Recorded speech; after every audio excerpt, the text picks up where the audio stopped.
Hello, everyone, and welcome back to the Hard Nine podcast. Today is August the 19th. As we start, school is back. No one is going to the games, but we will see what happens for the next month and a half. I think with school being back, that definitely does hurt. The Cardinals not being in a pennant race hurts. I think all of that combined does hurt.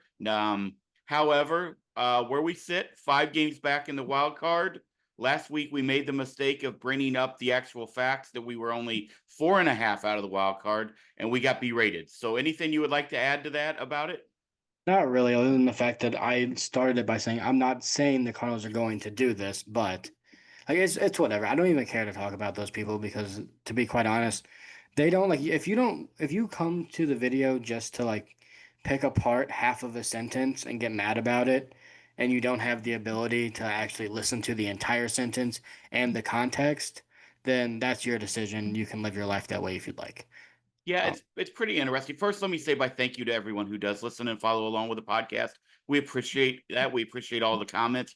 But at some point, like maybe don't just read the thumbnail that's on there, or at some point maybe understand how an organizational structure works, or things like well, that. it's Or not even just also, that. Like like you said, also like listen to what was said. Like don't just pick out a part of it and then change it to fit your narrative because you're mad about something. Right, like you're Oh mad at the yeah. team. You're mad at the team, like everyone is. So grow up. Like we have 68-year-olds cursing us out in the comments. How have you lived 68 years on this planet and continue to act this way? Right. Roe Ballin. I don't know his name. I didn't Well, make it's not his name. That's what I'm going to call him, though. It's.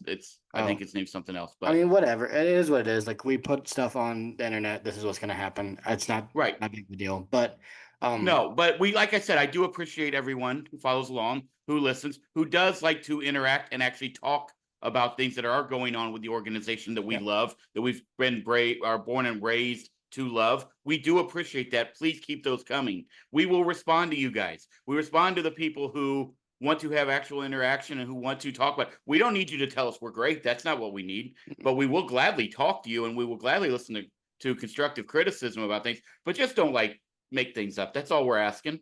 That's it. It's also like it's perfectly okay to disagree about things. That's One hundred sports talk my percent. entire life. Like I've watched people like multiple like two guys I like that disagree on things and I can see both sides.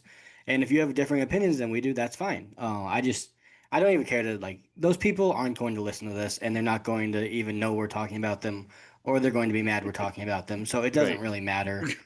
Like Right. Which I love either way. there's Which more I'm here important for either stuff way. to One do. thing I would like you to address, because I think you were pretty strong on it last time when you talked about the fact that they're either going to rebuild, but you don't think that they're that far away, right? I think you said 3 players potentially, right? I mean, we can argue the number on the players, right? Whatever that is. Yeah. Seemed like a lot of the comments were anti that, right? And I saw a few comments that were really they have to rebuild, they're going to rebuild. And I asked you last time, and I'd like you to address this again and also kind of back up what you said before. Like, I don't understand what a rebuild looks like, I think, in people's minds. Because I don't I unless Wilson and Sonny, and I said this last time, so I'm gonna say it again, but unless Wilson and Sonny waive a no trade clause, your hands are tied there. You could say the same with Nolan Arenado unless you want to DFA him. I don't think they're going to do that, but you could Uh, right. I could be wrong. I could easily I be don't think proven he's on wrong. the Cardinals in And 2026. is does that mean that you want him to trade? Like at some point, you have to have people who play for the team. Right. And I don't know that right now the trade value of a Jordan Walker and Nolan Gorman, even a Lars Nootbaar are that high. I've been in favor of trading Lars, and I do think that's going to be on the table in the offseason. I don't Mhm. know that you're trading Brendan Donovan. I don't know that answer, but I would like you to address that because I don't think your statement was wrong. I think a rebuild looks like Heim Bloom saying these are the guys I think are a part of my future, and anyone who's not that, and the future being maybe 2 years down the road, maybe they look at 2028 because they might think 2027 is not even going to happen. I don't know, but he might say I think these guys are a part of our future, and the ones that he doesn't believe are that are gone. That would be the rebuild in this sense. And obviously, within reason, Sonny and Wilson might not waive their no trade clauses. To this point, they seem like they don't want to. But if you say, okay, well, we're trading Lars Nootbaar, Brendan Donovan, and everyone with less than 3 years of control, then that tune might change. I don't know. I don't know what those conversations look like, but that's what it would look like. I think it would be like guys like Lars Nootbaar, like he's the face of this. Donovan, even like I don't know. Heimblum is a guy that has operated with less for a long time. When he was in Tampa Bay, it was getting the most out of his dollar. Even in Boston, for a part, like Boston's a big market team, but by the time he had gotten there, they'd already spent a lot of stupid money that was tied up in players that weren't very good anymore. Pablo Sandoval and Hanley Ramirez, I think, were still getting paid. Hmm. But and then Chris Sale, obviously, and he was tasked with trading Betts and Sale, but he still was operating with not normal Boston money. They weren't going out there and bidding against the Yankees for Manny Ramirez like they did at one point. So he's done this. So it wouldn't surprise me if he's a guy that's like, I like Brendan Donovan. He's a valuable player, but for a team that's operating under semi-financial constraints from the ownership, maybe he doesn't think Brendan Donovan is worth $20 million. Maybe Right. he'd rather spend that $20 million on someone else or to someone else's. That wouldn't surprise me. I want Brendan Donovan to be here for a long time because I'm a fan of his. I think he's good for the organization. The organization with Brendan Donovan is better than it without him, in my opinion.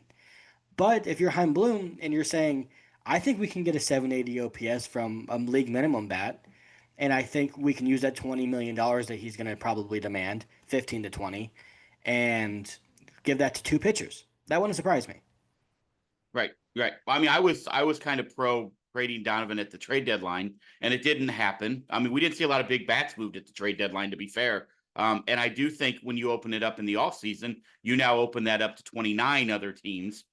I mean, we do know that there will be some of those out there of those 29 who will not be interested in Brendan Donovan, but you understand what I'm Every saying. playoff team Instead of a probably will be. smaller group that you have at the trade deadline, Yeah. and I think that is something with Nootbaar as well. I just don't know what the value on Lars Nootbaar is, and we never know how a GM views him or how a manager views him and thinks, "Hey, that's the guy. That's the guy I want to put in left field. That's the guy I want to hit in the fill in the blank in our lineup." You just never know how other teams view a certain player, and I do think it would behoove Heimblum to like really look into trading those kind of guys if you believe, and this is kind of my transition to, I know something you really want to talk about, then maybe Nolan Gorman is your third baseman in 2026 and JJ Wetherholt's your second baseman in 2026. Yeah, before I get to that, I want to hit on Newbar for a second because he has been pretty good in the last 7 games. Not walking, not one walk in the last 7 games, which is No, abnormal for him. But he's still a three batting 310, OBP of 310, obviously with no walks, slugging almost 500. So he has picked it up lately. He's been pretty good. He has a homer in that span. Um, so I think for Lars Nootbaar, just to hit on that for 1 second, we know the Dodgers like him. Like that's right. been well reported. The Dodgers think the Cardinals are a minor league system for their team right now, I think. Uh, so I would assume there are a lot of people that see what we've seen for, or at least what I've seen for a long time, which is a guy that might just be one fix in his swing away, one adjustment, one new hitting coach that tells him something that clicks from being more than what he's been. And what he's been already is a valuable player. Like even if you don't love Lars Nootbaar and you think he's been disappointing given the hype, which I think is kind of objectively true the last couple of years, he's still been a valuable baseball player. He's not like he is a guy that could be on any playoff team and they would play him, regardless of the fact that he hasn't reached the heights that we saw in 2022.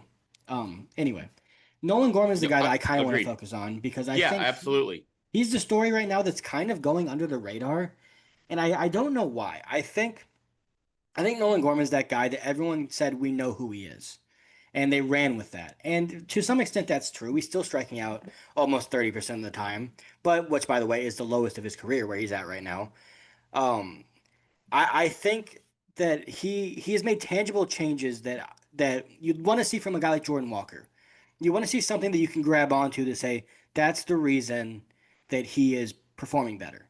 For Jordan Walker, it's like okay, he had a week where the balls that normally don't get through got through, so his stats look better, but he looks largely the same as a hitter. Nolan Gorman looks different. He has his lowest chase percentage of his career, his highest contact rate of his career. So was the biggest issue forever was his strikeouts. But since June 1st, so we're coming on what? Almost Almost 3 months. 2.5 months basically. Yeah. 2.5 months of production. He is batting 247. I don't really care about that. More importantly though, he has a 340 OBP. He's slugging 493. He has 836 OPS, and he has 11 homers since June 1st. That's the Nolan Gorman that we saw in 2023. Even maybe even a little bit better probably, but it's obviously a small sample size. For some reason, it's been 3 months of this, almost 3 months of this, and he started out horribly. We know this, and I for the life of me, I don't understand why we talk about Jordan Walker when he has one three-hit game, but Nolan Gorman puts together a legitimate stretch of good baseball. Like 2.5 months is no joke. That's not a small sample size. That's a long, consistent run of playing. 41 games I think he appeared in since June 1st because he had an injury and an All-Star break. But for Nolan Gorman, we're just not. People aren't talking about it. And I don't. In Right. his last 2 games, he's homered off a lefty in both games. And we've seen him do this before. Like we saw it his rookie year, right? We've seen that those stretches His before. second year, And but especially. we've also, to be fair to Nolan Gorman, we've also seen, like, I mean, we saw it here early on with Colton Wong. We've seen with so many young guys where the leash is has been short with Nolan Gorman. Like when there is the struggles, at times they haven't like committed to Nolan Gorman in the lineup, like they had kind of said they were going to in the offseason. Now he's getting a little extended run. And Mhm. I mean, I'm not saying he's going to be an 836 OPS guy every year, but I he mean, could be. He could be. And this is exactly what I was talking about when we talk about the rebuild. Like I see people talking about dealing Gorman, and I just don't. He's 24. Like I don't get that 25. when literally the funny part is the people screaming to trade him were the same ones screaming for the last 8 years that we didn't have a left-handed power bat. And now you've Right. got a guy at 24 years old under control of the organization that is a potential 25 to 30 home run guy for the next 5 to 8 years. I I just don't I'll never ever understand the mindset of, oh, they struggle, we get rid of, and then we complain when they go somewhere else and be good. That's the thing that drives me crazy about this fan base at times. I'm not saying the other 29 aren't that way. I'm simply saying it's been very loud here, and it happens when we pick and choose with guys. And Nolan Gorman seems to be the guy that the fan base picks on because we got a lot of people from the past who don't love strikeouts and are still enamored with batting average. Yeah, it's funny to me to watch this baseball team, the one that we've seen this year, and how inconsistent it is in 2025 to try and score by getting 3 singles in an inning. It's incredibly difficult to do. Yeah. These pitchers are too good. We've seen how that approach leads to inconsistencies and shutouts and not scoring a single run in a whole series in Pittsburgh. Like that's what that leads to. And then to then say, well, this offense is bad. I want to be more like the good offenses, and then not want to be what the good offenses are. That's just Right. to me, that's ridiculous. Now Nolan Gorman does strike out more than he should. Okay, but you can live with that if there's a trade-off, and the trade-off is his power. Here's what I'll say about the 830 OPS for a year. One, we've seen him have over an 800 OPS for an entire season in the big leagues. Majority of that season in 2023, he was batting third for the lineup. Yep. The vast majority of that season until he really struggled. Now, the thing that gives me some hope, some more hope that he could even get better, and why I think this hot streak is a little different is because his previous hot streaks would be like insane, right? It would be like 2 weeks of him hitting 6 homers. Yeah. Like not in each week, but in a 2 week span, he hit 6 homers. He looks like a freak. He's not doing that. Okay, I just told you he's only hit 11 homers in that stretch. He's starting to find his power again, and that was we talked about this earlier. He wasn't hitting homers early in the season at all. Mm-mm. It was very weird. Like he looked better. He was making more contact. He was walking more. Highest walk percentage of his career, by the way, over 12%, which is really good. But he wasn't hitting for power. That power's starting to come along, and the other stuff isn't lagging behind. It's not coming at expense of his walks. He walked yesterday and hit a homer. So if he can combine those two things, that's what we saw in 2023, the first half, when it looked like he was going to be an all-star, and he ended up falling off in the end of June. But that's what if he can put those two things together, he's a legitimate, 5-6 hitter for you that's cheap and could hit you 30 homers. He's the only player on this team that can hit 30 homers, in my opinion, right now. You don't think Herrera's a future 30 home run hitter in this league? He might be. He has 9. Right, right. I agree. Well, Like he's he been out. reminds I don't me know how many games he's played, but enough to where he should have more than 9. right. Yeah, yeah. I Like, agree. and he reminds me a lot of Wilson Contreras, in the fact that there's more power in there, but that he just hits the ball so hard on a line so consistently that I think he's going to be very similar. We're like, how's this guy that hits the ball this hard not hit more than 22 home runs ever? And I think that might be what he is, and that's fine if you have other guys like Nolan Gorman that pick up that slack because you don't want your best hitter in your lineup only hitting 20 homers. You just don't. I think it was in early June at some point. I posted. It feels like the Cardinals have ruined Nolan Gorman's swing, and I'm sad. I hate everything about that because that is how it felt. Like that is how it felt. He'd had a little week and a half decent stretch and everything else, but the 3 months prior not very good. Since then, I mean, I think a lot of us, and maybe not us sitting here on the air right now, but I do think a lot of people forget how hard baseball is and how hard it is to hit at the major league level. And if we're going to be honest, it's probably harder to hit at the major league level in 2025 than it has been in any point in time Not in even the close. history of the game. It's not even close. Right. So, Paul you Skeens know, would have given Babe Ruth a heart attack. I I think people do forget about that, and they forget that to be great is so damn tough. Just to be good is so damn tough, but to be great is almost impossible. Like, to be very honest with you, and maybe it took him 2 to 3 months. I mean, when you have a guy who had the same swing coming up probably through high school into the minor leagues, and all of a sudden there's a change, it's going to take some time. Maybe he's getting more comfortable with those adjustments that he and Brant Brown and the rest of the organization made. That is a very possible thing. And if that is the case, then we should all be here for it because that only leads to better outcomes. I'll say it again. I don't know how many times to say it to people. He's 24. 5. Did he turn 25 already? Yeah, in My May. apologies. I'll say it again then. He's 25. Yeah, and it's not even like the age and all that. We've seen him do it. This is what frustrates me so much about Jordan Walker is we hold on so tightly to something that we've never seen with Jordan Walker. You know what I Right. mean? Like we've seen stretches. We saw a really good second half of his rookie year. But with Gorman, we've seen what he can be. And it's not like we've seen it 3 years ago. 2023 is 2 years ago. He was maybe the best hitter on the team, besides Wilson Contreras. 2024, he had stretches where he was the best hitter on the team. Like Yeah. it's not that far away. And the thing that was so frustrating early in the year was, and why we were talking about what they did with Gorman is because we were getting the lack of production and not the power. And before we were getting the power and little other production. And I'd rather have power and nothing else than nothing at all. But Yep. if he can get both of those things together, you've got a really good player in your hands. Now let's address his third base defense because I know someone already typed this probably. Of course. He has been absolutely horrible at third base. Like genuinely, I don't know. He's worse at throwing from third base to first base than most high schoolers I've seen. And I don't know what it is, but it's just a reality of what's happening. Here's what I'll say. He was moved off of third base to go to second base once they traded for Nolan Arenado. He worked his ass off to become a league average ish second baseman. And look at his body. That dude's big. And he's gotten bigger. He's now he's a big guy. He's not meant to be a second baseman, but he still figured out a way to be good enough to be able to play there. Now, I am willing to give the guy an off season of trying to play third base and seeing if he can come back in spring training and do it. Especially since he was told this off season he was going to play third base, and then they said, "Oh wait, never mind, Nolan's still here. Go back to second base." Oh wait, but actually you're not going to even play in the field ever because Donovan's playing second base, and you're really not going to play that much in general. Like that's what this guy's dealt with this year. I think he can be a more than passable third baseman if he were to get a considerable amount of time there.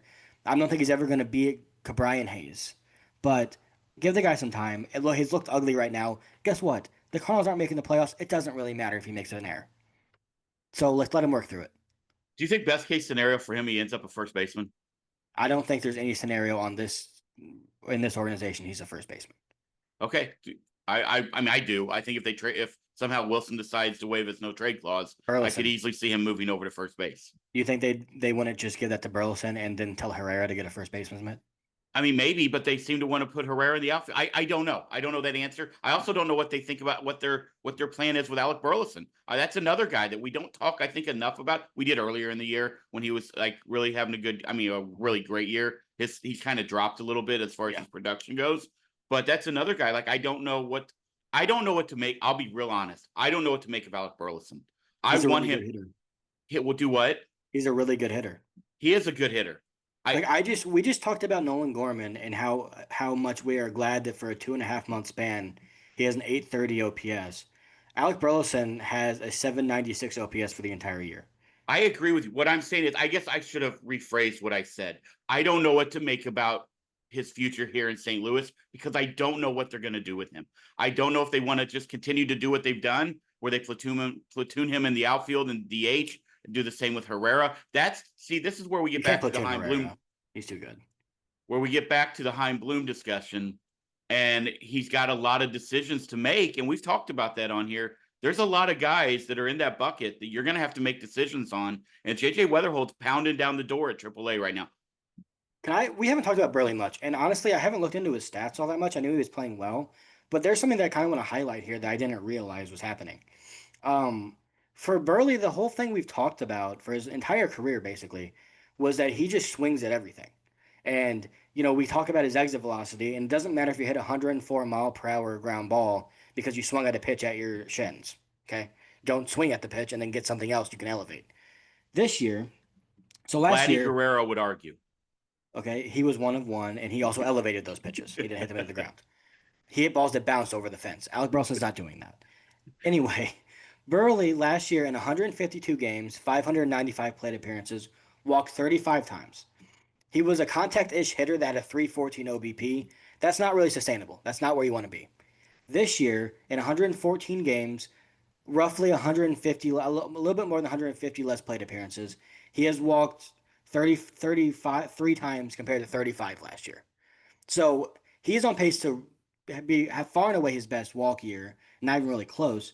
And his on base percentage is up to 341 on the How year. many home runs does Burley have this year? 15, which you'd like Yeah. to see that go up a little bit. Like I think Yep. but I mean he might be a guy though that has a 340 OBP, 20 homers, and 20% above league average. Like that's a 5 hitter and a I'm good a lineup. fan of Biscuits. I'm just intrigued to see what they do with him. I Five really stolen like. bases too. I'm really intrigued to see where he like. He's batting I'm going to be 290. honest. I love that Wilson Contreras is on our team, but boy, if you could find a way to get him to be traded in the offseason, it does open up a whole lot more possibilities with this roster.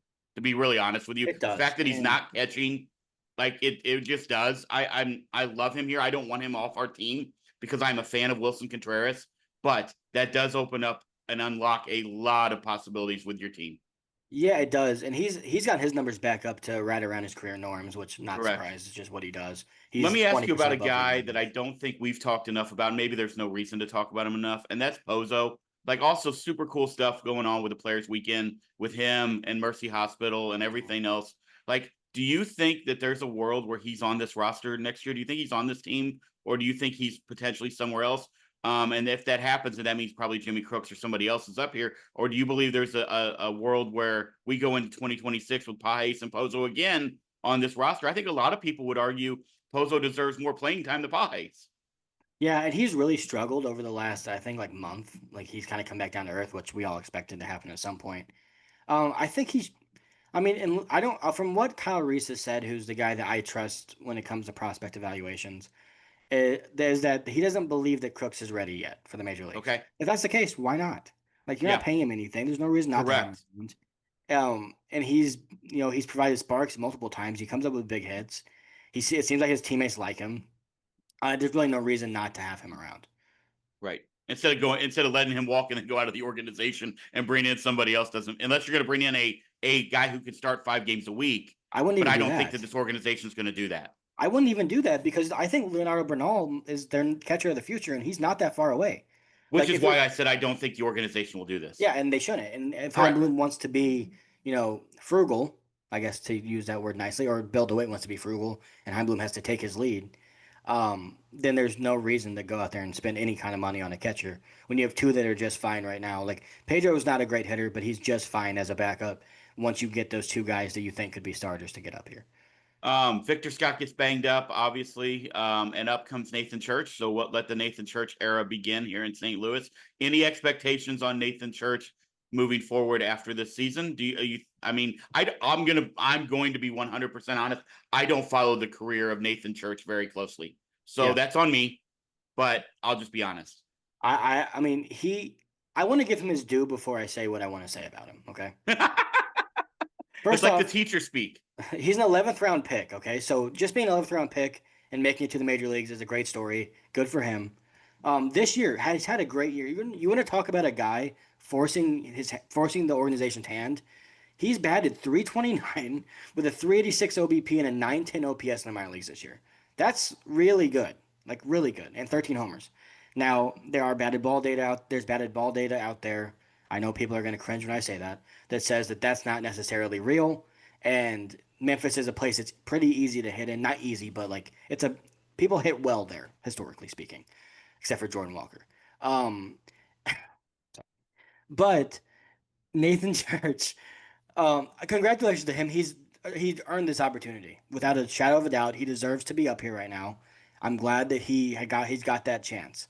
That being said, it is insane to me, insane that they have been saying that they can't find enough at bats for the guys that they need to get playing time for. Jordan Walker, Nolan Gorman, Alec Burleson, Ivan Herrera, everyone. Okay, just go down the list. Lars Nootbaar, and Vic gets hurt, which sucks, but it does Correct. alleviate a bit of that logjam. And what they do is they bring up someone else and say he's playing every day because they want to see if he can be on their 40-man roster next year.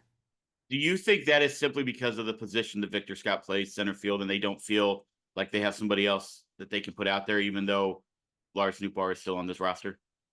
Why does it matter if Lars Nootbaar doesn't get to the baseballs if you're not trying to make the playoffs? We agree. I'm just asking There's if no you think logical that's reason. yeah. Like their reasoning is very clearly that he's Rule 5 eligible next year, so he was going to have to be added to the 40-man roster at the end of the year, regardless of what happened, if they wanted to keep him in the organization. So they want to see if he's viable enough to keep in the organization. Let's say, I don't know how serious Vic's injury is, so he might be out for the rest of the year and we just don't know it yet. I don't know. But let's say he's not out for the rest of the year. Let's say he's gone for 15 days. Okay. I don't understand what you could possibly learn about Nathan Church in 15 days that would make that decision for you. This goes back again to them not trusting their evaluators and their scouts. Like, do you trust your scouts? Has your scouts told you that Nathan Church deserves to be on the 40 man? Or have they told you he doesn't? Because I'm sure they know.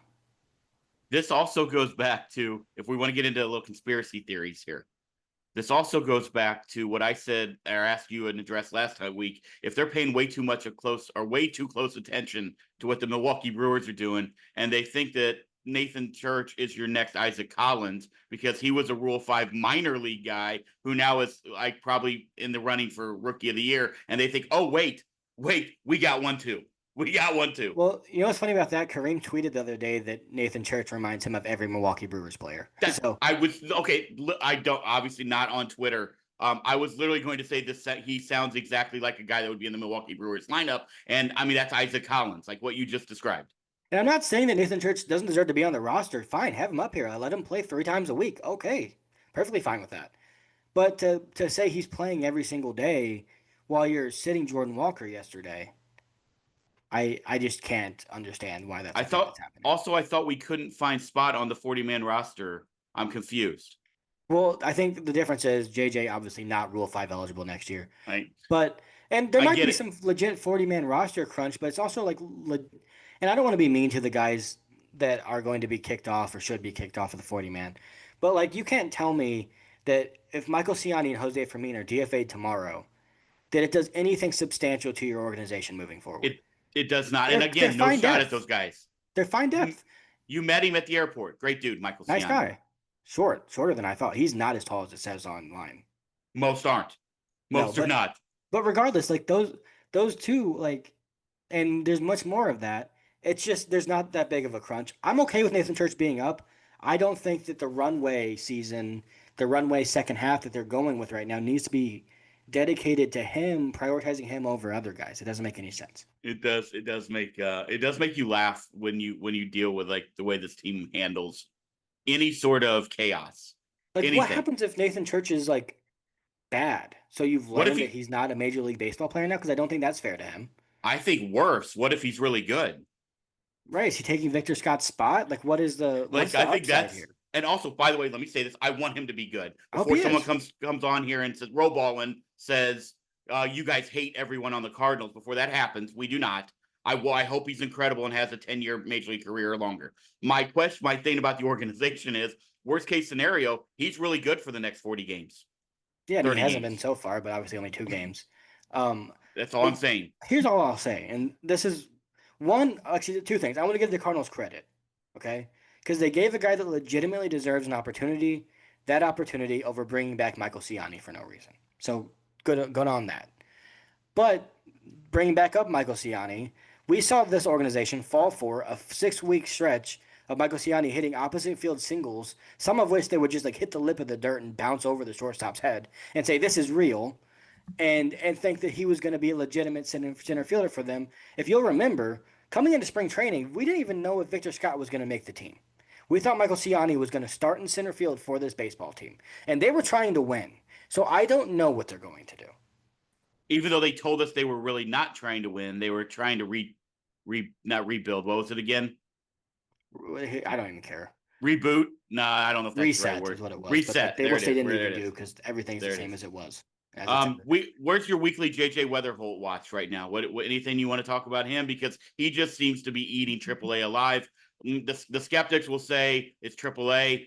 Everybody else will say, is this a shadow of something to come? We hope that it's the former, not the latter. No, we hope that it's the latter, not the former. We hope it's the last one. Okay. Here's what I'll say about JJ Wetherholt. He is really good. Okay? Really good. Like actually legitimately really good. Now whether or not that will continue moving forward and he'll be that in the major leagues, I don't know. I thought Dylan Carlson was really good. But in Jordan and JJ Wetherholt's last I don't have whoa, hold on. It took me to April. What MLB's website. How do you have such a It's bad bad. website? It's so bad. Like I shouldn't be okay, here we go. Thank you. He had two 3-hit games over the weekend. He hit three more homers. He he went through a little bit of a lull. Like I said, hey, let's see him have a bad 5 game stretch. He did. Came back out of it immediately. There are a couple things I want to say about this. One, he's obviously forced his way into like top fives on every single prospect list I've seen, and that's top five in all of baseball, not top five in the Cardinals organization. Correct. Like Correct. he's a legit prospect. Okay, legitimately one of the best prospects in Major League Baseball. He's ahead of Travis Bazana, who went 1-1 last season. Uh, I keep seeing and it's kind of bothering me, and I don't know why. Well, I do know why. And there's people that I really respect. Kyle Reese is one of them. That's like, well, look at the pitches he's hitting for home runs. And a lot of them are pitches middle, or pitches that are hung, curveballs that are hung. And I keep seeing people say, well, that doesn't happen in the big leagues. And I'm going to say, guys, watch a St. Louis Cardinals baseball game and watch how many pitches are down the middle that they foul off.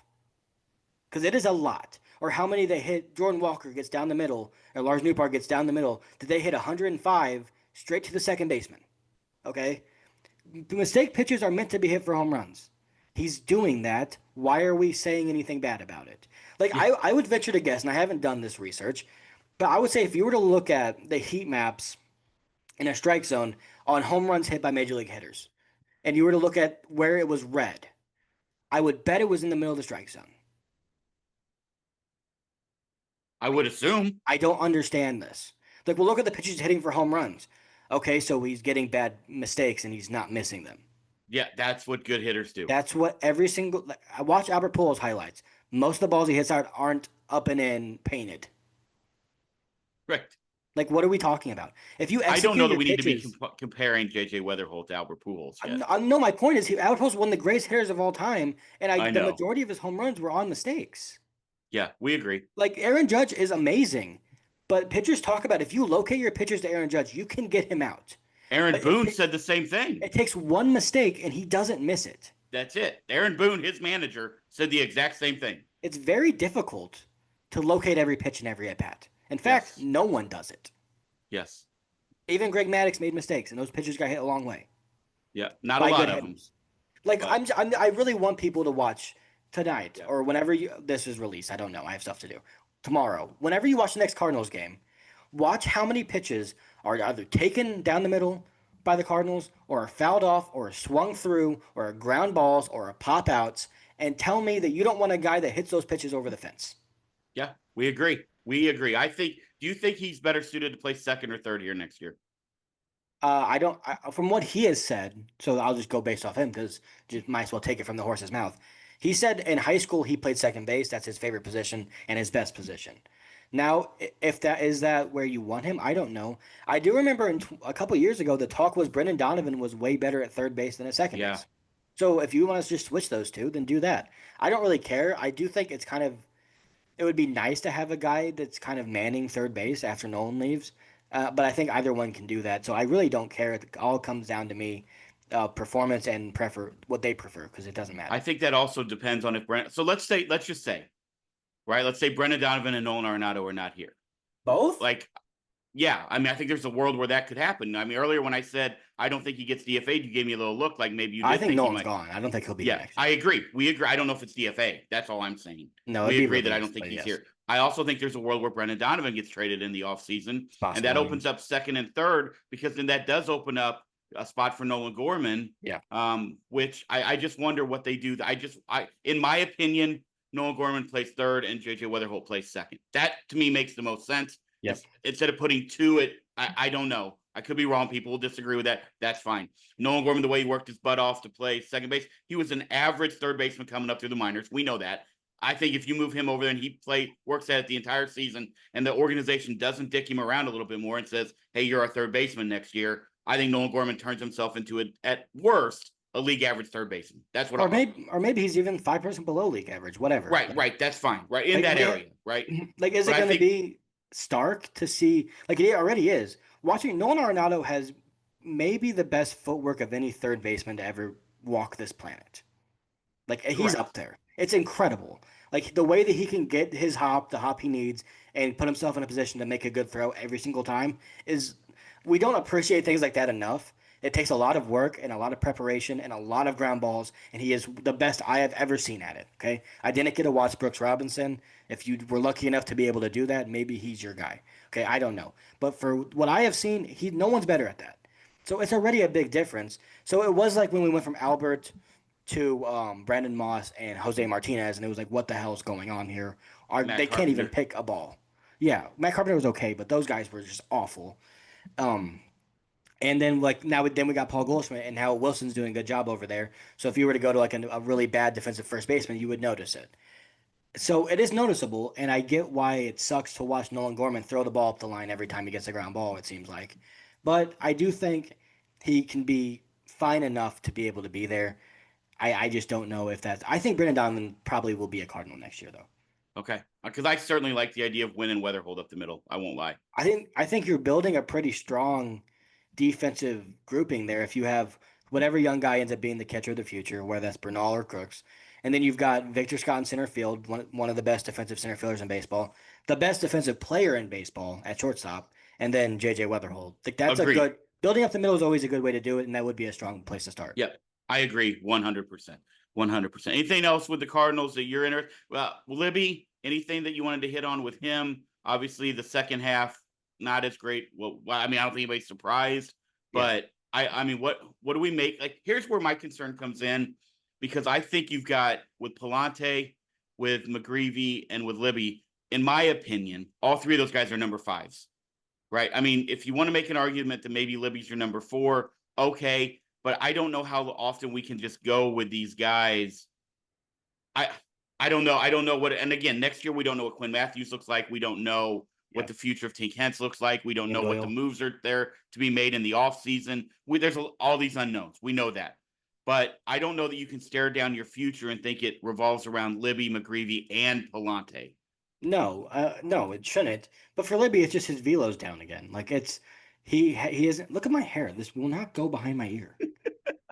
Whatever. It's just gonna stay like that. I'm sorry. Yeah, look like a clown. And it's stupid. I don't understand why it's doing that. Whatever. Libby, like that's what it was. That was the concern coming into the year was is he gonna be able to maintain velocity through starts? Early on, he was able to do that. He was able to maintain his velocity through his entire starts. That's why he was good. Now he hasn't been able to maintain it through the season, which is not at all even remotely surprising to me, to be honest No, with you. me neither. So I think what they should do is shut him down for the rest of the year. I think that's a very smart move. Yeah. There's legitimately no reason not to. Only bad things can happen from continuing down this Yep. road. I I don't agree with think he's that. going to learn any lessons the rest of the year about like how to get through a season if his velocity is 93 and he's getting pummeled. Where do you stand if the Cardinals take 4 of the next 5 and they're 2 games out of the wild card? Well, first of all, that would mean the Mets lost to the Nationals, which would just mean that they should stop blunt trying. Um, for me, if you're the Cardinals, like If you're talking to the players, go try to get in the playoffs, man. Right. Like that, I think if the Cardinals get into September and they're 2, 3 games out and they're actually playing for something down the stretch, that's only going to be good for the players, for the young Correct. I players don't to think they experience will, that. by the way. I don't But think so either, but it's not yes, improbable. Like they win the next 2 games in Miami, you could be 2.5 out if the Mets continue to slide. Now right. you could also lose the next 2 and be 7 out. We don't know what's going to happen. That's probably more likely. I don't know, but there is one thing I want to talk about on that actually because Derek Gould, who obviously, if you want to go for any reporting on the Cardinals, he's the guy to go to. I was under the impression, I think almost everyone, and everyone's shocked by this news, that the Cardinals could not get a lottery pick this year. I guess we were wrong, and they are eligible for a lottery pick this year if they were to fall enough to be in that consideration to be in the lottery. They can't make the playoffs. To make the playoffs, they can't be in the lottery, but they're eligible for it. I don't know why, and I don't even want to try to explain it. It has to do with payers and payee of competitive balance tax money. I don't understand any of that stuff, to be honest with you. But um, the draft lottery is only the top six, considered the top six. I was under the impression that if you got 2 top 10 picks in a row, you weren't eligible for a third one. I thought that's what was in the Same. CBA. Apparently, that's not the case. So And was Wetherholt number 7? he was number 7. Yeah, correct. That's So what I there's a thought. chance that one, they could have gotten the best player in that draft. We hadn't even talked about that. Like Chase Yeah. Burns looks really, really good, but a lot of those guys, you haven't heard much about Bazana, to be honest with you. I think he's been okay. He just got Oh, promoted to AAA. okay. So Weatherholt's obviously ahead of him as of now. Like we don't know where Well, that's to going to be pan out. to be fair, Bazana missed like 30 games. I think he was hurt. Yeah, so that's Yeah. probably why I haven't heard much. But anyway, like they would have a chance if they continue to slide, they could find themselves with another top 5 to 7 pick, and that could be 3 years in a row of loading up on high end draft talent, and that would be huge. So Right. if you're not going to make a playoff run, which they're probably not, please just start losing some games. Oh, there you go. You're going to get yelled at about that. You know that. I don't care. I want another good player in the organization. Yeah, I agree. If you're I gonna mean, suck, I make it agree with count. that premise. Yes, I agree with that premise. If you're gonna be bad, make it count. Don't do it for nothing. Get something out of it. Right. Right. That is an interesting way to look at it. Anything else from the Cardinals' perspective that you'd like to talk to before we have a couple other things and then we'll get out of here? Okay, one last thing, and I don't enjoy doing this every time, but I'm gonna have to do it because We're going Jordan Walker, aren't you? You're going after Jordan Walker, I aren't think you? it's noteworthy, and it sucks. I'm sorry. It is what it is. Um, here we go. Jordan Walker, after his hot streak, which everyone was like, man, this guy, man, he's back. Okay, last 7 games. 0.95 batting average, 9 strikeouts, 208 OBP, 143 slugging percentage in his last 7 games. Okay, I'm gonna make a proclamation here. Okay, I don't know if that's the right word, but that's what I'm using. I mean, it's a statement, like, right? That's a proclamation. So if you're going to make a statement, I Okay, believe you're then okay. yeah, if Jordan Walker doesn't completely change his swing and learn how to recognize pitches, he's not going to be good. I am tired. It feels like we're all waiting for him to continue doing the same thing for it somehow to start working. It's not going to work. If there isn't a legitimate change in what he's doing, it's not going to work. You might not like swing plane metrics, and to be honest with you, I don't fully understand all of it. But from everything I've seen, his swing plane, the path to the ball, is one of the worst in Major League Baseball. He's like a lumberjack. Okay, he swings down on the ball. If he doesn't stop doing that, you can't swing down on the ball and hit the ball over the fence. Pretty tough. So I hope he goes in the offseason, takes like what people have said to him, which he's been resistant to in the past, and say, you know what, this isn't working. I need to really change some things. And if he does that, there's a chance that this guy could be a really good baseball player. He's got that ability in him. But if he continues doing what he's been doing, it's not just going to magically start getting better. It's just not going to happen because he's not setting himself up for success currently the way he's going. I do believe there is a word for doing the same thing over and over and expecting different results. I think I've heard that somewhere. St. Louis Cardinals baseball. It does feel like that could be what But it is. it's like I don't want to like hate on the guy because that's not what I'm trying to even do. I'm hoping that to eventually at some point get through to some people that it's not just going to be play him for a month and it's going to change. Right. He's got to actually change something. Well, I mean, I think all you can do is observe and report, and I don't think you're alone in that, right? Like there are I mean, I think there's a lot of people around baseball as I watch other shows and I watch other things and listen to other podcasts who are talking about the exact same thing you're talking about. They're just not in St. Louis. Now, those people who like to yell at you about it would call them haters and they don't watch the Cardinals. Well, you should be watching the Cardinals because I think we're all seeing the exact same thing. Yeah, I mean, Jordan Walker's a massive guy. He has one of the best bat speeds in all of baseball. Correct. He should be hitting absolute bombs consistently. Yes. And Like if what we he's see with James not, Wood. and if he's not doing that, then you need to try to get more out of him. This is Yeah. why it bothers me when people go back to 2023, his rookie year, and say, well, they shouldn't have messed with his swing. The Cardinals, that was one of the good things the Cardinals did, was realize this isn't going to continue working. These balls that are getting through the infield right now when he was on that hitting streak aren't going to always get through the infield. And if he doesn't start hitting the ball over in the air, which doesn't, by the way, doesn't mean hitting fly balls. It means hitting Correct. line drives. It means hitting Correct. doubles. It means hitting balls, low line drives that get up over the fence with backspin, which is what J.J. Wetherholt does a great job at, by the way. If they recognize that and they said, we got to do something now and be proactive. Now, those changes have not held. I don't know for what reason. I have my speculations, but I won't share those. He needs to change that because he has the potential to be a legitimately good to great power bat with all the intangibles that come with him. The strength, the power, the size, everything. The bat speed. He's just got to do things differently. And I hope this offseason is the start to that. Because I don't think there's anything in this season at this point that he can really do that will change it enough to where we start seeing those results. Agreed. I think that was a very good proclamation. Thank you. You're I welcome. want him to be so good. I think we I all wish do. the people that have Yes. called me Jordan Walker haters would understand how badly I want this guy to be a great baseball player because I really do. Well, it's too easy to call you names than it is to accept the fact that he might not be or isn't right now. Right now, he's Right? not I don't objectively. understand that. Like just look like are you just watching? That's all you have to do. And those are the same people that come at me for saying Nolan Gorman and Lars Nootbaar aren't bad baseball players. Because those guys are objectively valuable baseball players. They do Right. things well on the baseball field. Jordan Walker, Well, to the last 2 years, has not been valuable, and I'd like to see him make the changes that make him valuable. this is why your mental world would be better if you got off of X. And I mean, at this, I honestly, I've started to mute almost every tweet I tweet. It's so bad, dude. I Like, told you I go on there to check our podcast stuff and I have fantasy football stuff right now. That's it. and I can say I appreciate you wanting to have players on your team's back.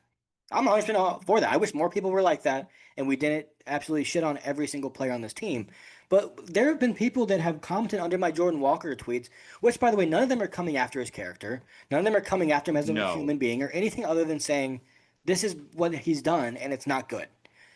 And they have said, I bet you like Lars Nootbaar and Nolan Gorman. And I'm like, yes, I like both of those guys, and they've both been good lately. Right. It's a wild world out there, bro. They're 15. Dude, they're 15. Some of them aren't. That's the problem. And I don't That's like when they need to it's like just just like, get a and life.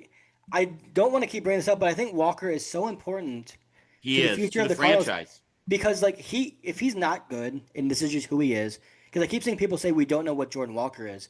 I think we know exactly what he is right now. And I think we don't want to accept what he is right now. We don't know what he's going to be next year. I don't have a crystal ball. I don't know, but we know what he is right now. Um, but if he's bad, I don't think the Cardinals franchise is doomed by any means. But if he figures it out and he's good, it changes things in an instant. Absolutely. All right, let's get around the league a little bit, and then we'll talk about. Let's first start with the realignment talk, and then we'll take a little look at the races and a few things. I got a couple stories I want to talk about around the league. Manfred brings up the realignment. Obviously, we don't know what that's going to look like. Obviously they use the word expansion, Mm-hmm. which I think is very interesting, especially in a league where we've tried to contract, I guess, minor league systems. So that would open up obviously more, unless you're going to shift away from organizations. That's always an interesting move too there, which they have done in the past. So I'm intrigued to see that. Let's just start right off the bat. If you were to pick as a baseball fan and as a logical human being, where would your two spots be that you would start with if you were Major League Baseball looking to get into a market that can support it and is not going to abandon it when things don't go well? Oakland. Well, I saw San Jose was listed, which was hilarious to me. It's like, okay, you're just chickening out by putting San Jose on there instead of That Oakland. was partly a joke, but partly not a joke. They've done that before, by the way. Teams have left cities and then other teams have gone there. But that's not going to happen. So let's just live in the real world. Milwaukee. Yeah, right. The Braves, and then Yeah. they moved. Obviously, yeah.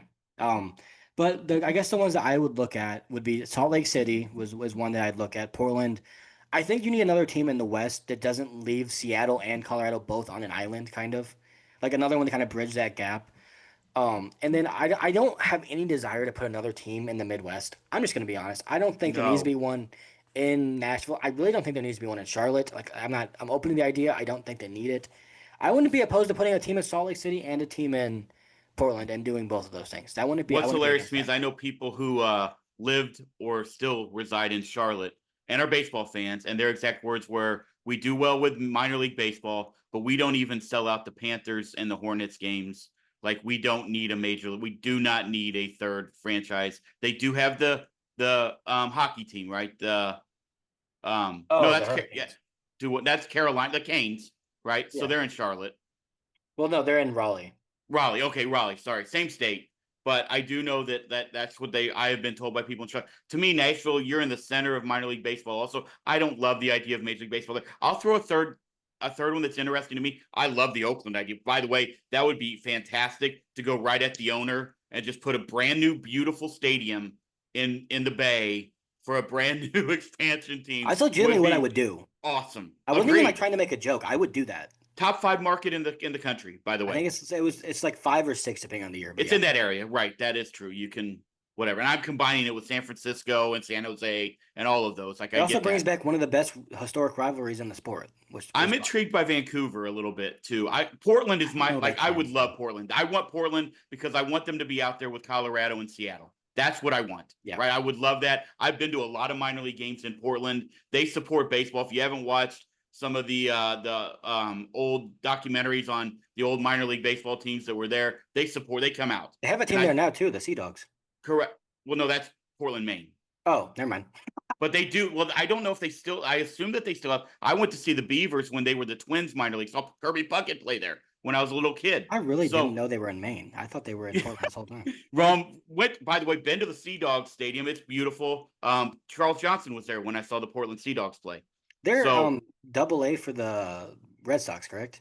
they were the Marlins for a long time. I don't know who they are now. I think well, I actually I don't know why I'm saying I think. I know this for a fact because I just played a road to the show in my career and I was drafted by the Red Sox and I played for the Sea Dogs. Okay, well there you go. That makes sense. So I So don't know why I I think Vancouver's interesting just because I like that's not far from Seattle. Like I think another team in Canada continues to open up a market up there where I does know it?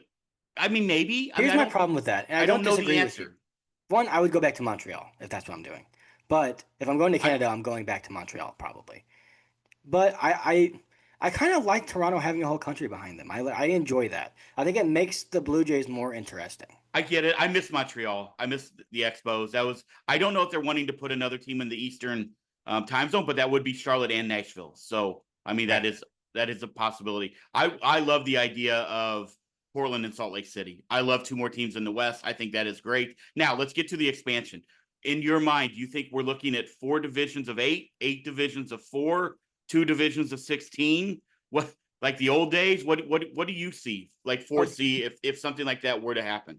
up front, I'm going to acknowledge that the NHL's playoff system, which is 4 divisions of 8 teams, and the first 2 rounds of the playoff. I mean, the first round of the playoffs are divisional rounds. I That's flawed to an extent, right? Because you could be the Colorado Avalanche and you could have the second best record in the West, and then you go and you play the Dallas Stars and they have the third best record in the West, Right. and that kind of screws those teams. And so there is flaws with it, but I think there's flaws with every single playoff system out there, to be honest with you. Here's what it does do. The rivalries in the NHL are intense. Like watching those series by game seven, they hate each other. And that carries over in the next year when they're playing to try and win the division. And then they might meet each other again the next year. It creates rivalries, which I think baseball, especially after this balanced schedule, is really lacking that rivalry feel. We don't see the Cubs hardly ever anymore, it feels like. Right. Like we don't play the Cubs in the playoffs all that often. My entire childhood, I think we've played them once since I've been alive, maybe twice. Once. Once, okay, in 2015, right, when they The, lost. the year, yeah. The year that sent the Cardinals into mediocrity. Correct. But I think if you want to be Major League Baseball, well, if you want to be Major League Baseball, if you are Major League Baseball and you want to get that back into the game, you want interest in playoffs to go up. The way you do that is you go 4 divisions, 8 teams, and you do the NHL playoff style where the 2 and the 3 seed from each division play each other every single year. Like, could you imagine if the Cardinals and Cubs meet each other in the playoffs 2 years in a row? And you just got bounced by the Cubs last year, and now you're going in the next year and you're playing them again. How exciting that would be for both fan bases. I think the other thing that's interesting is one thing I think baseball is also sorely lacking with the way they set up the divisional round is it could eliminate that stupid 2-3-2 that they do, and you could go to a 2-2-1-1-1 if you're playing regional teams. They'll never do that Correct? for baseball. They could. No, because they couldn't. Because if you're talking about if like this would be the divisional round, right? There would be Correct. so that's 5 games anyway. But I would like to see it go to 7. I That's guess is never what going I'm to saying. happen. It should. Okay, let's go back to what I think should happen. Right, but then we're going on like, hey, change everything. And I don't think they're going to do that. Yeah. I'm into, where do you stand on, like, are you pro expansion or not? Like, I mean, I think the argument is, hey, look at these teams that are struggling to find pitching as it is. Like, or Yeah. do you believe it's, hey, everybody's in the same boat, so whatever? Or does that really separate then those who spend even further from those who do not, the haves and the have-nots, as you will? Yeah, I mean, it dilutes talent. Like, that's Correct. definitely what it does. Here's what I'll say, though. Like, that was a concern in the NHL. And the Golden Knights have been one of the best teams every single year, basically, since they came to the league. And I don't think there's been a noticeable change in the competitive nature of the league since then. NHL also salary cap. Salary capped, yes, obviously, but Big difference. that's the only Big difference. That's really the only. I mean, there's every sports That's a salary big. capped. That's a big one, though. That's what I'm saying. Right, but every sports salary cap, so I don't have anything else to go off of other than just. I get it. I get it. So I don't know. I don't think I'm against it, and I guess I look at it more as an inevitability than I do like what's my opinion on it. Like I think it's gonna happen. We put one right here in New Orleans. They should not do that. Now, like I would love it. I don't like that at all. I don't like that support negativity. that at So all. let's just look. Let's say they did 4 of 8, right? The Central would be awesome because you would have the Brewers, the Twins, the Cubs, the White Sox. I don't know. Cardinals, the Royals. Hold on, let me fit. See, now you're interrupting, and we got yelled about for this. Okay, All right. I don't this think would that's be right. mine. This would be mine. Brewers, Twins, White Sox, Cubs, Cardinals, Royals, Astros, Rangers. That's my 8. That's the center. That's literally, if you're going to call it the Central, that's the center of the fucking map. Like, I don't know what else is central than that. Correct, but where are the 2 new teams you just added going to be? On the West. Okay, name them. Well, so if we have, let's just say we have the Dodgers, the Padres, the Giants, the Rockies, right? That's 4. The Mariners. 5. Who am I missing? The Vegas A's. That's 6. Vegas is 6. 2 expansion teams is 8. Did you name the Giants? Yeah, I said Padres. Angels. See, that and puts Mariners. a flaw into, there you go. So that puts a flaw and into Mariners. That right there, doesn't it? Yeah. So what I'm maybe saying 2 is, teams don't go on the West Coast. No, I just clicked the Twins out of the Central. You move them to the West? I don't think they have any. No, they move over. They're farther west than we are. I'd move them into it. I don't care about that because I can. You put them with the Tigers. I'm gerrymandering here. Okay. Okay? I don't like that at all. I don't like that at all, Greg Abbott. Let's relax. So hold on. My point here is, I get it. I think if you're building these divisions, you have the luxury now of building rivalries and saying what teams have rivalries. Let's keep them in the division. That means to me, I think the Brewers have to stay in the division because the rivalry they have with the Cubs right now has been pretty good, and I'd like to see that continue. But I also think that means the Twins don't need to be here because who do they have a rivalry with? No one. Well, I don't think that's by any fault of their own. No, but they just don't. So if I'm doing this, I think the teams I have to get in this division are the Royals, the Cardinals, the White Sox, the Cubs. Those 4 teams have to be in it. And I think if you want to include the Texas teams, you have to include both. Yeah, so then that's what 6. I said. So then you have to go, okay, we need probably to take at least one of those teams from the West to make this work. I think what it means is you don't expand 2 teams in the West. Yeah, I mean, I guess, but then even if you brought Nashville into this, then that's still another team in the Central. No, they're in but they're Eastern time zone. So you'd put them with Cleveland, you'd put them with Cincinnati, you'd put them with Detroit, you'd put them with teams like that. That's what you would do. I don't think I would make my expansion teams based off the division alignment. I think they will. I don't think they should. They should make it off who's going to be. I mean, there's also the argument that they keep or they go to 8 4-team divisions. There's also that, but that does really narrow. That does narrow the scope of you, because I saw somebody put out today like Phillies, Yankees, Mets. Who was the 4th team? Red Sox.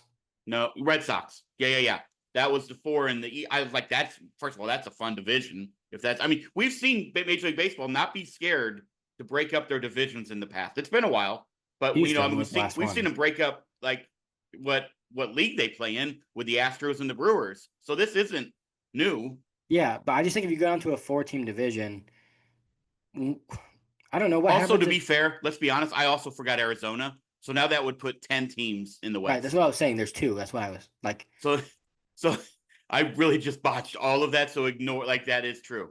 That's why I had seen a map that was like dictating what this would look like with those two teams in Portland and Salt Lake City. So that's why I Yeah. knew that that wasn't going to work. That's Yeah. why I Yeah. wanted to watch That's you on me. fail in real time. That's on me. Sorry. I But no, apologize to the Diamondbacks. I think 8 teams divisions are more interesting than 4 teams because like what it would be like Cubs, Cardinals, Royals, White Sox. Like then like you don't have the Brewers. I don't know where they're going on their own with the Twins and like I don't like Do you that. hold? Can I just say something? I don't mind if the Brewers are not in our division. Let's just be honest. If we had the White Sox, Royals, Cubs, Cardinals in a division, I'd be perfectly happy with that.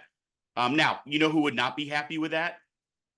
The state of Iowa, because they wouldn't be able to see one baseball game all year. Well, that needs to be addressed before this alignment happens. Correct. So that's who would not be happy would be the state of Iowa. Like they would not be able to see baseball at all. But I do think, like to be honest, if you were to put Toronto, Detroit, Milwaukee, and Minnesota in a division, that makes sense. Right. But then if you were to do the 8-team one, you could add both the Ohio teams into that division. Like you could make that work.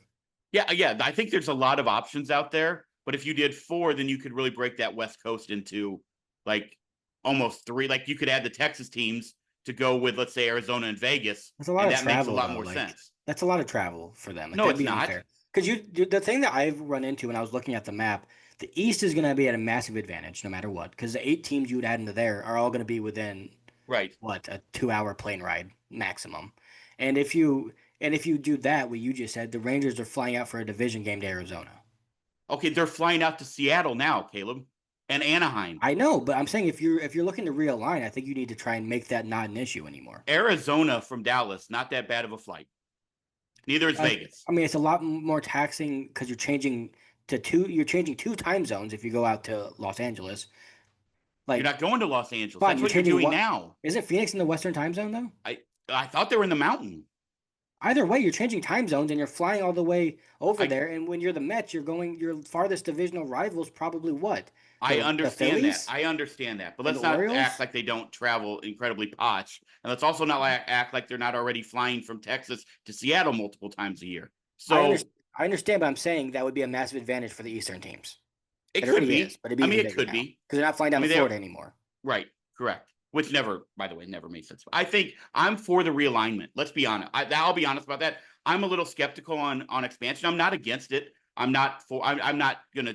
I'm not gonna die on a hill with that today because I really don't know, and I don't know that I care. I do like the expansion. Here's what I will say about baseball: we got to fix the blackout. We got to fix the salary cap, slash the floor, and make a decision on what we're doing there. We got to start there before we start worrying about expanding teams.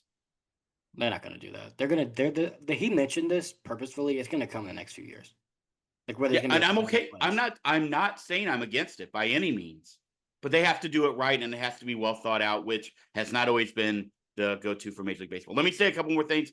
Where's your concern level if you're a Chicago Cubs fan right now? Concern level. Like what do you As mean? far Like as the Cubs moving forward, who had a 6.5 game lead on the Brewers, they were winning today, play a doubleheader, but are 8 games out in the Central. well, they're not winning the Central, so my concern level would be 0 because I wouldn't be even thinking about I it. mean, moving forward into like as Into the going play, like forward if they into the can win the playoffs. World Series, is that what you're asking me? Like They're if going you're to a make the Cubs playoffs, fan and a month ago you were like they were the media darling a month ago. right? Let's be honest. Right now, if you are a Cubs fan, like we see Kyle Tucker got benched or not benched, day off last night, day He off got today, booed. potentially both games today, being booed at home. Like I came on very bluntly 2 months ago and said Kyle Tucker's going to stay in Chicago. I don't think that's going to happen now. I have an opposite opinion. I think it's more likely now because I think he's costing himself $100 million every. He He's going might be over a costing month without himself hitting a money, home but run. I could see him going back to Houston or somewhere else. Right. Like I don't know about that. I don't he I mean he hasn't even been he's been good. 820 OPS is a good player. Cardinals don't even have a guy like that. But that's all he's done. Like he's not like I don't know. I would venture to guess Isaac Paredes and Isak Paredes, sorry. And Cam Smith. Cam Smith, is that right? Yeah. have been more valuable than Kyle Well, Tucker. Paredes has been out for a while and will be out It for the doesn't year. even But matter. yeah, I mean Tucker, great start. He struggled the last month. I think he gets it back going. He's a Maybe. big player. But either way, we're a little bit nervous if we're Cubs fans right now. Yeah, I mean, I don't think they're going to win the World Series. So I guess if that's like, and this is a year where I Okay, think they needed to go all in to try and do that. The reality of the fact of the matter is they went into a trade deadline where they had as many reasons, if not more, than any team in baseball to go make a big move, and they got Mike Soroka, and right. they got surprised that he got Well, injured. they got As that's a shot whatever. at Willie Castro. Okay, they got a utility man in Mike Soroka. Like they Castro like, went bomb today. and I keep Um, hearing people say like, well, no, none of the controllable arms got traded. You can't tell me that the Cubs couldn't put something together to make that right, happen. right. They could have. More so, I think a team that we still believe could win the World Series, and maybe they still can. But the Zach Wheeler news really sucks for Major League Baseball. It sucks for the Phillies. It sucks for Zach Wheeler. It's a scary thought when it's up here because that's not far from your heart. Yeah, the blood clot. And yeah, I mean, when you're in they said he's going to be in there for 3 days. He did have successful surgery. Fantastic. That's awesome. Our doctors are the best in this country. We know all that. Whatever. Fine. Our doctors But are the best in this country. we have, or in the world, we have the best ones They're in this not, country. but that's okay. Well, maybe we do. I don't know. That's what they tell me.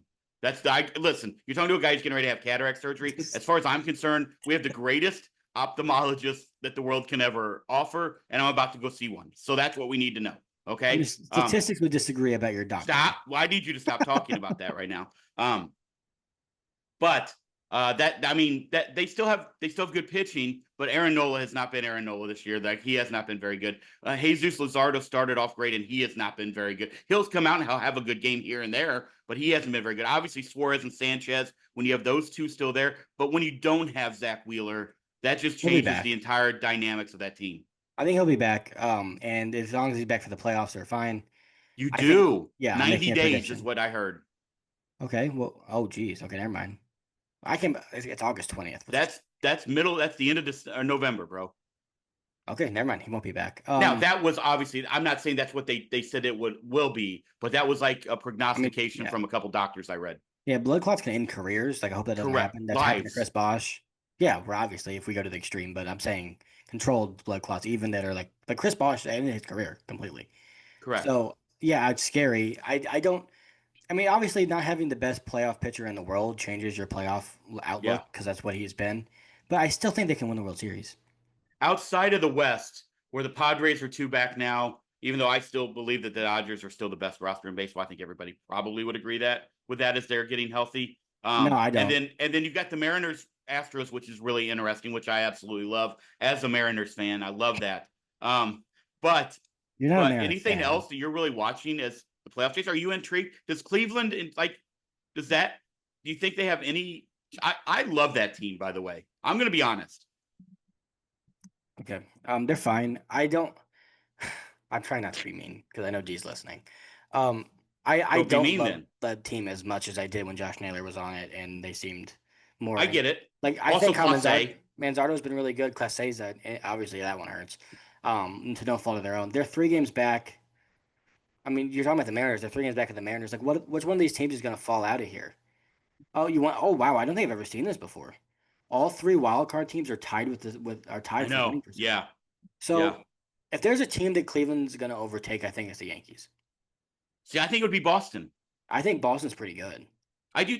So do I. I'm not saying they're I going to don't get think in. the Yankees are Please, very if I good. were a betting man right now, I'm not betting on the Guardians to get into the playoffs. I'm saying I am kind of intrigued to What see about what they the do, and Cardinals? also Kansas City. I'm a little intrigued to see what they do. I don't. I'm not a believer in either, can like firmly, but I am kind of intrigued just to see if they can stay in this for another month. Kansas City 7-3 in their last 10 games.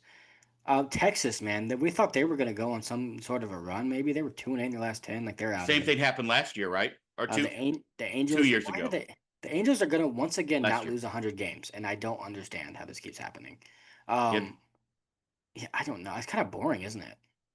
Yeah. I I mean, if you think look at the National I think League, the like playoffs are set.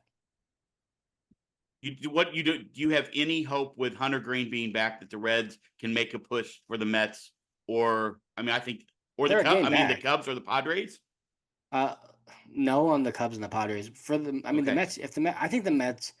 One of these teams in here, and I mean, it's hard. I guess it's just the Reds and the Mets now. One of those teams is gonna have a run that kind of, I think, just puts them in the playoff picture squarely. And I think if I were to pick a team that's most likely to do that, it would still be the Mets. 3-7 in their last 10. Reds 6-4. That they're get also, to be fair, the Reds are about to get Nick Lodolo back because he had a blister issue. That pitching staff is, and then now they did lose Chase Burns. So, but Yeah, when they you need a can better. run Their offense Green is and Nick bad. Martinez and Lodolo out there, I mean, I just think if you were to look at these teams and say which team is more likely to go on a 10-game winning streak, like it's the Mets. do you believe that there's something to be said that the Reds probably playing a multitude of division games hurts them because of the Brewers and the Cubs? Or do you believe that that hurts the Mets potentially because of the Phillies? And we know the Braves can play spoiler. The Marlins can play spoiler. I don't know that anybody's taking them seriously. The Nationals are absolutely, they're just bad. Yeah. Do you think there's a odds-on favorite with either one of those schedules there or not? Well, the Reds have the hardest schedule remaining in baseball. Okay, well then there you go. There Or it at least is. they did come. At least they did come in like Okay. 2 weeks ago, like a week ago. They had the hardest remaining. I don't know if it still Um, is that, but it I was. think last year maybe I said, and I was very bold, not bold. That's the wrong word. I was very like stuck to what I was believing. I don't know the word I'm looking for there, but firm. There you go. That was a 4-letter word I was looking for. Firm in my thought that Mookie Betts was the most underrated player in baseball. That's like just because he's so great that we never really talk about. It's now Jose Ramirez. It's definitely not Mookie Betts because he's been bad this year. It's Jose Ramirez. Underrated. Here's the thing about I don't underrated. think anybody ever talks about Jose Ramirez I except think around the All baseball Star game. I think baseball fans know how great Jose Ramirez is. I think a small percentage understand. I think people know. I don't think people understand the numbers that he puts up in and out every year. And he takes like he plays every day. Yeah, he always has. He's also a Hall of Famer Agreed. easily at this point. Like, look at his last. I mean, he's getting in the Hall of Fame. Yes. I I just think I I think he might be the most underrated player in Major League Baseball. And I know that people are going to attack me for that. Oh, we know he's an all-star. That's not my point. Right? My point is I don't think that he is put in the names that you should put him. If you look at what he's doing this year, I mean, he's having a top 5 offensive production type of year Yeah, I mean, in the game. the, Top 4, top 3. I don't know. the thing with Major League Baseball, and it's why like he'll never be in the conversation with Aaron Judge and Otani because he shouldn't be. Like, let's just Agreed. for being honest. Agreed. So the top of the top in Major League Baseball is like three guys, or maybe two guys. It's honestly two guys, and they're so much better than everybody else that it's like you can't put them in that conversation. But then the next category, like he's at the top of that category. I mean, you look at his numbers over the last 5 or 6 years. I was looking earlier. Like that dude could have easily been in MVP talks every year if it weren't for like I 7 years think he ago, Mike was. Trout and then Aaron Judge. I get it. We were mentioning his name. I get it. But it was not a serious thing that he was going to overtake Otani, Trout, or Right. Judge. He Like it wasn't wasn't gonna that wasn't going to happen. That's what I'm trying to say. And I just look at what he's done. That dude, like, he posts every day, man. Every day. He's been in the top 10 in MVP voting every year since 2017, except for one. We also know he's not afraid to throw a punch. He ended a career doing that. I love him. He's And becoming like, to be fair, he is on my fantasy team this year. So I have you're paid, welcome. I'll be honest, I paid more attention because he's on my fantasy team. I love him. I traded you him, so you're welcome. I appreciate that, by the way. I No, you traded didn't. I you. drafted him. You did No, you not did. trade him to No, me. you didn't. I I traded him drafted to him. you. That's That was wrong. wrong. You just That's made that up. Oh wait, no, you're All right. right, I let's get didn't. out of here. Anything else around the league that you're interested to see? No. Okay, let's go, Nathan What? Church. Yeah, I hope he's good. Me too. Me too. We want everyone to know that we hope all of our players are good. Like How I do good hope does that they Nathan know that. Church have to be to be the starting center fielder next year? He has to hit 380. Even if he does, like, is that enough? Maybe then he's not right. Victor Scott's your starting center fielder next year. What if he has like 6 homers? Stop trying to drum up What if he drama had 6 bombs and for your bats mama. 400 over the next Yeah, it's month? not going to happen, bro. Let's just stop. All right, let's He get out of does here. though. Thank you again for the continued listening and comments. We want those to keep coming. Hit that subscribe button if you can. So Cardinals got the Marlins the next two. Who do they go to? Who do they have this weekend? Do you know that? Oh, you ask me questions, I don't know the answer. Yeah, I thought maybe you did. That's something, as we are a Cardinal podcast, something I should have looked into, but I did not. Tampa Bay. Okay. With a very bizarre Saturday day game not being played, an off day on Saturday. That makes zero What's sense. the Major League reasoning for Baseball, that? we got to fix that too. We got to be better. What's the reasoning for that? No, there's not one. We got to be So better. you don't give them a travel day, but you give them an off day on a Saturday. Yeah, I don't get it. We got to fix that. It's got to be numbered in the top 5 that we got to fix before we get to expansion. I All don't right. think I've ever seen that before. All right, we will be back this weekend after the Tampa series when we do not. I've seen it, but not with the Cardinals. I don't think. Remember when we were in Tampa and we didn't go see the Cardinals in the race play because you didn't want Yeah, to go. no, that was not the truth. All right, let's get out of here. No, hold on, We'll and that was talk to you also in all soon. Good luck 2011. with your fantasy football drafts if you're doing those here soon. I need to start studying a little bit. I got 3 of them coming up, so good luck with those. Good luck to the Cardinals in Tampa Bay. Go to Krabby Bills or Krabby Jacks or Krabby Joe's or whatever that place is called. They got really good food. Go there. It's in St. Pete if you are following them along. We will talk to you soon. Go Cards.